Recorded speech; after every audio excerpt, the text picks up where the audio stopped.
So the investors view this as a crisis when it's really a growth scare. So to me, I think there's a good chance we're making our lows for the first half, like this week. If it feels like everything is uncertain right now, you're not alone. Inflation's still sticky, interest rates are high, geopolitical risks are rising, and of course the tariff wars, sitting on cash, waiting for clarity. But what if I told you this exact kind of environment is where some of the biggest fortunes are built? Tom Lee, one of Wall Street's most trusted voices, believes we're entering a rare 10-day window where mispriced opportunity is everywhere. Why? Because many of the market's strongest companies, profitable, dominant, future-focused, are trading at steep discounts right now. How steep? I'm talking 20 to 40% below their all-time highs, while fundamentals have only gotten better. This video breaks down the 5 stocks that fit Lee's strategy, financially strong and undervalued. I'll break down Tom Lee's exact playbook and walk you through the 5 discounted stocks he believes could mint the next generation of millionaires over the next 10, 20, even 30 years. In the end, I'll show you a stock that over the next 30 years can turn a $10,000 investment into a $7 million portfolio. But first, let's start with the Tom Lee clip. One reason is mega caps have been leading, so it's sort of what people reach into the shelf when they're risk on. But second, we know that when interest rates fall, the mega caps actually are very sensitive to that. And I think today was a day where the odds of a December cut increased. The probabilities are now solidified, and that's actually bullish for tech. Because the CPI was, some would say sticky, but it was largely in line. Is that how you read it? Yeah, that's right. And I think it's allowing, the CPI print today allows people to imagine a path to 2% because shelter now is cooling to a level that's in line. Auto insurance, which was at 25% earlier this year over year, is now down to 13%. So the 2 biggest contributors to CPI are in a downshift. I don't think the fact that used cars are going up is going to reverse the Fed's view. I don't think the Fed's going to tighten because used car prices are up. All right, so Fed's cutting next week. That's Yes. your base case? Yes. And then what happens after that? All bets are off? Wait and see? What do you think? I think the Fed put remains in play because neutral is, let's say, 2.5% to 3%. We're at 4.5% after the December cut. So we know the Fed's in a cutting cycle. I actually think the best case is for the Fed to do the fewest number of cuts next year. Part of it's cyclical. We're coming off 2 back-to-back 20% years, and there are 5 precedents to look at. 5 of the 5 precedents since 1880 had a weaker second half. So I'd say that's the base case. The reason I think markets do better in the first half is that there is going to be a lot of enthusiasm about a new White House, some of the headlines that come, whether it's deregulation, etc. And we know there's still a ton of cash and a lot of low leverage on the sidelines. That's why stocks can rally. And by the way, 11% in a few months, we've seen that routinely the last couple of years. But in the second half, I think markets start to worry about the larger macro risks like the Middle East, the potential risks of tariff and executing that, and potentially the fact that Doge could be so successful that it could slow the economy. You're worried about being too efficient, cutting too much, and what the impact is going to be? Yes. If you're feeling like the markets are unpredictable right now, you're not alone. Inflation is still higher than most people are comfortable with. Interest rates remain elevated, and global trade tensions are flaring up again.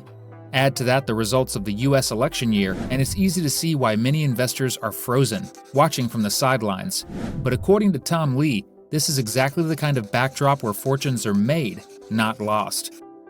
Lee, the head of research at Fundstrat Global Advisors and one of Wall Street's most closely followed strategists, recently made headlines by doubling down on his boldest call yet, that the S&P 500 is headed to 7,000 by mid-2025. That's a 16% jump from where we are now.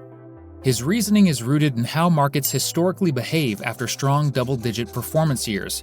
Coming off of a nearly 25% rally in 2023, Lee believes the market is setting up for a momentum continuation in the first half of this year, a window of opportunity for investors that he calls shockingly rare.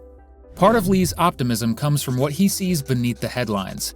While inflation data continues to make investors uneasy, Lee argues that it's often misunderstood, especially in an election cycle. He believes political influence tends to distort how inflation is framed in the media, and the numbers themselves aren't as threatening as they seem. In fact, the bond market appears to agree. After peaking near 4.8%, 10-year Treasury yields have eased back to around 4.5%. That easing, according to Lee, is a signal that market participants don't see inflation spiraling out of control, and that risk appetite may actually be returning. Then there's the issue of tariffs. In recent months, the U.S. has announced several new trade restrictions aimed at protecting domestic industries, which in the past might have spooked investors and driven markets lower. But this time, Lee points out, the sell-offs tied to tariff announcements have been brief and muted. Markets are showing resilience. The reaction from bond yields and equities suggests that investors view tariffs not as a red flag, but as a manageable policy shift, one that could even strengthen domestic industries in the long run. This resilience isn't limited to policy reaction either. Over the last year, markets have absorbed a number of shocks, from carry trade unwinds to tech sector corrections, and yet the S&P continues to grind higher. According to Lee, this strength isn't a fluke. It's a signal that investors are gradually rotating into risk assets again, particularly into sectors like financials, industrials, and small-cap stocks. While the Magnificent Seven tech giants have cooled off, the broader market is gaining breadth, which Lee sees as a healthy sign of sustainable growth ahead. Importantly, Lee challenges the narrative that holding cash is a good long-term strategy. While money market funds and high-yield savings accounts have been attractive during the rate hikes, he argues that the opportunity cost is rising. The tide, he says, is turning. Capital is starting to flow out of bonds and cash and back into equities.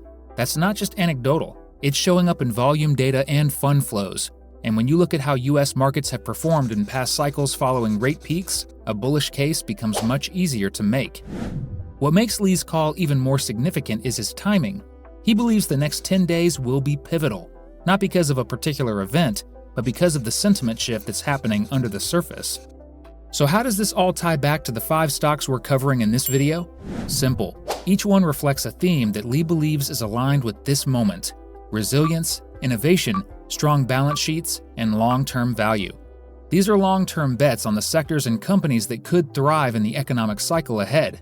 Whether it's a bank ready to benefit from stabilized rates, a cash-rich tech titan driving the AI revolution, or a logistics powerhouse reinvesting in the next generation of infrastructure, these stocks were chosen because they don't just survive uncertainty, they grow through it. Let's start with the 5th stock, JPMorgan Chase & Co., with a ticker symbol JPM. It stands tall as a financial powerhouse, but its financial statements tell a richer story, one of a bank navigating complex economic currents with strategic finesse. Over the past few years, JPMorgan's liquidity position has shifted, with cash and equivalents falling from $721.2 billion in 2021 to $441.8 billion in 2024. This notable drop may raise questions about immediate liquidity flexibility, particularly as the bank grapples with rising rates and geopolitical instability. At the same time, net debt has shrunk from a low of negative $792.7 billion in 2021 to negative $405.6 billion in 2024, signaling a reduction in surplus reserves and a tightening cash cushion. The long-term debt picture shows careful management. While long-term borrowings rose from $228.9 billion in 2020 to $390.2 billion in 2024, these increases align with rising deposit bases and overall asset expansion. Despite the debt growth, JPMorgan's debt ratio has remained consistent at 0.2, and the assets-to-equity ratio sits at a healthy 11.6. This indicates strong equity backing for its obligations, a sign of financial durability. Net interest income climbed sharply to $92.6 billion in 2024, driven by higher interest rates, a net positive for traditional banking operations. However, free cash flow, or FCF, has shown volatility. From a peak of $107.1 billion in 2022, it dipped to just $13 billion in 2023, and then turned negative in 2024 at negative $154.8 billion. This sudden drop could point to increased capital expenditures, aggressive investment strategies, or slower than expected revenue realization. While not ideal, it's not yet alarming given JPMorgan's capital strength and profitability. The bank's consistent repurchase of common stock, reducing total shares from 3.1 billion to 2.9 billion, reflects confidence in its valuation and a commitment to delivering shareholder value. EPS rose from $8.9 in 2020 to $19.8 in 2024, a strong compound annual growth that echoes the broader profitability narrative. Looking ahead, JPMorgan's long-term projections are compelling, with a 2.38% dividend yield, a 10-year dividend CAGR of 12.18%, and an annual share price appreciation of 14.14%. Now, a $10,000 investment today is expected to grow to $12,000 in year 1, $45,000 in 10 years, $199,000 in 20 years, and a remarkable $848,000 over 30 years. By year 30, investors could earn nearly $9,800 yearly in dividend income. Absolutely solid returns, but there are even stronger options to come that can turn $10,000 into millions. And in the end, I will show you a stock that over the next 30 years can turn a $10,000 investment into a $7 million portfolio. Fourth on the list is Alphabet with a ticker symbol GOOGL. Alphabet continues to exemplify long-term resilience and innovation in the tech industry, from its foundational dominance in digital advertising to its growing capabilities in artificial intelligence, cloud services, and consumer hardware. Alphabet is strategically positioning itself to lead the next wave of technological evolution. Its financial health is among the strongest in the market. By the end of 2024, Alphabet held an impressive $95.7 billion in cash and short-term investments, providing ample liquidity and operational flexibility. With a current ratio of 1.8 and a quick ratio of 1.7, the company comfortably exceeds standard benchmarks for short-term solvency. More impressively, Alphabet maintains a net debt position of negative $67.5 billion, highlighting its status as a net lender with substantial cash reserves, effectively a fortress balance sheet. Operating cash flow rose to $125.3 billion in 2024, enabling substantial reinvestment into high-growth areas and aggressive stock buybacks. Free cash flow reached $69.2 billion, underscoring Alphabet's efficiency in converting sales into real value. Net income also jumped to $100.1 billion, reflecting strength in core operations even in the face of global macroeconomic headwinds. A key strategic lever Alphabet continues to pull is share repurchases. Since 2020, it has decreased its total outstanding shares from $13.5 billion to $12.2 billion, boosting earnings per share and showing strong confidence from management. This consistent buyback activity aligns with its long-term capital allocation discipline. Tom Lee of Fundstrat remains one of Alphabet's most vocal proponents. According to Lee, amid escalating global tariff wars and monetary tightening, companies with deep cash reserves, strong free cash flow, and scalable platforms will outperform. Alphabet, he argues, is particularly suited to thrive under these conditions. Its diversified revenue streams, cost discipline, and ability to absorb market shocks make it a favorite in the shifting macroeconomic landscape. Future projections reinforce this confidence. Alphabet has an annual share price appreciation of 18.45%. A $10,000 investment in Alphabet today could grow to $12,000 in the first year, $54,000 in 10 years, $296,000 in 20 years, and a staggering $1,607,000 in 30 years, all from capital appreciation, as Alphabet pays no dividend. Now, third on the list is Meta Platforms with a ticker symbol META. Meta Platforms has evolved from a social media pioneer into a tech powerhouse redefining digital interaction, AI, and immersive technologies. Its recent financials reveal a company operating from a position of remarkable strength, both in strategy and numbers. With total assets of $276.1 billion and equity at $182.6 billion, Meta's balance sheet is a fortress, enabling it to chase large-scale innovation without overextending. Meta's liquidity remains one of its strongest suits. The company maintains a current ratio of 3.0 and a quick ratio of 2.8, both of which far exceed standard benchmarks for financial health. These metrics reflect Meta's substantial cushion of liquid assets, including $43.9 billion in cash and equivalents, and its ability to cover all short-term liabilities with ease. On the debt side, Meta holds $28.8 billion in long-term debt, resulting in a debt-to-equity ratio of 0.3. While this marks an uptick in leverage, it remains manageable in the context of Meta's earnings and cash flow profile. The company's net debt position is still well controlled, and it continues to enjoy low borrowing costs thanks to strong investor confidence and creditworthiness. A standout feature of Meta's financial profile is its free cash flow. Last year, Meta reported $54.1 billion in FCF, more than double its 2020 figure of $23.6 billion.